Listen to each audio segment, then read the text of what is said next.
Good morning, everybody, and this is your S&P 500 setups for today.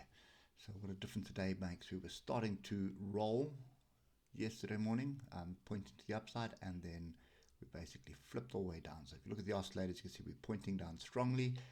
For me at the moment, this gap is a definite target. So anywhere in between 56.58 and 56.40 is definitely an area which I have a feeling we are going to be targeting.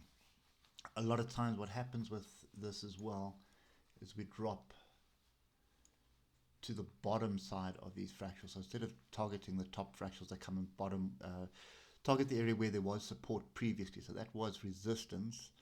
You can see it hasn't been tested, but this one here was support, which was the same thing.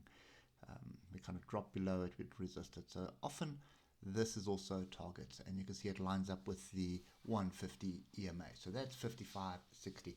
So around 5600 is definitely a target, and if you scroll left, you'll see there's another little previous high right here, which we've just fallen short of, which is 56.77. So what does that mean for us looking to make a quick buck? Now, if you look at the oscillators on the 3-hour, you can see we have diversions forming, and this is bullish diversions.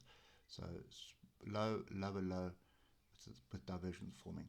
Doesn't necessarily mean it's going to flip to the upside yet. I have a feeling this magnet is way too strong. And if you just look at what price action was last week and what's happened this week already, I suspect that's what we're aiming for. So my view for today, and it is a very, very coin toss type view, stress that. So you can see there's a pin bar which we tried to find supports on, and you can see we're just above it at the moment. Oscillators indicating a move to the upside, but we're below the moving averages. There is no real structure higher up. Well, there is, but it's quite far up. I just want to put both of them in because this is going to be volatile. Okay, let's get to the 15 minutes and I'll show you what I'll be looking for today.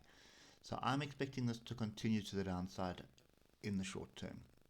We've broken some fairly decent structure on the upside, and I'd expect it to continue. Now, the areas that I would expect us to bounce off, I'm just going to fine tune this one onto this tail, is firstly 57.08. Remember, you're very close to 5700, so pay very, very close attention to this. Your stop area is going to be above this swing high, which is roughly around 57.35.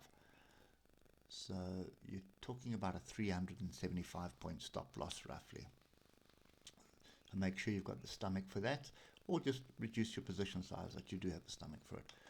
But you do have potential for a one-to-one trade to the downside, possibly even more. So moral of today is quite simple. I'm looking for a bounce off, so in other words, a break and a comeback and retest of 57.08 or 57.20 or even 57.27. 57.27 I think I'll sit out, to be honest. I think one of these two is what I'm looking for. So you should see us range during the Asian session now, and then what you should see is a little bit of a squirt below, come back, retest it, and then you can even tighten up your stop loss to the current high of today, which will give you a little bit less risk. So let's say you manage to get in here, you're talking about a 200 point stop loss. And yeah, you're targeting 56.77. It should bounce off that. You should get another opportunity for short to either target 56.77 or alternatively 56.58, 56.50 area. I don't think you want to be targeting more than that, to be honest. And the reason I say that, if we come back to the 3-hour, you can see there, and then your gap sits a little bit lower at 56.43. So 56.50 would be the ultimate that I'd look for, but so often you get ambushed. So I would only aim for these first two levels, sit out and wait. I would definitely be looking to start putting in longs in this zone as well. So two ways to play it. You know, if you've got time to sit and watch, then you've got a bit of a short scalp brewing that you can get into. But if you're a longer term player, like I am pretty much, so I'd be more willing to wait to see what happens. I want an hour support bar on this zone. So somewhere at 56.50, I want some support, and preferably close that gap as well. Then I'd be looking at a long from there. So anyway, that's kind of my view for today. I hope it helps, and we'll catch up with you tomorrow morning. Cheers for now.